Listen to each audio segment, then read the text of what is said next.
1 Minute book summary சீரீஸில் இன்றைக்கி நம்ம பார்க்க போகிற புக்கு வந்து the 4-Hour Work Week by Tim Ferriss. Takeaway number 1 வந்து ஜாயின் த நியூ ரிச்.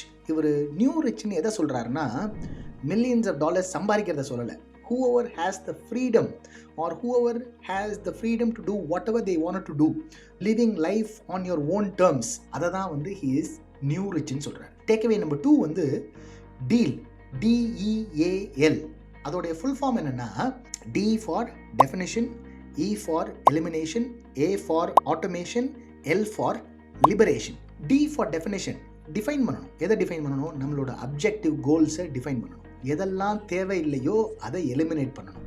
எதெல்லாம் நம்மளால் ஆட்டோமேட் பண்ண முடியுமோ, டெலிகேஷன் மூலியமாகவோ இல்லை டெக்னாலஜி மூலியமாகவோ நம்மளால் எதெல்லாம் ஆட்டோமேஷன் பண்ண முடியுமோ அதை ஆட்டோமேட் பண்ணணும். Finally liberation. Liberation is liberating yourself from the normal. I highly recommend this book. I will see you in the next video.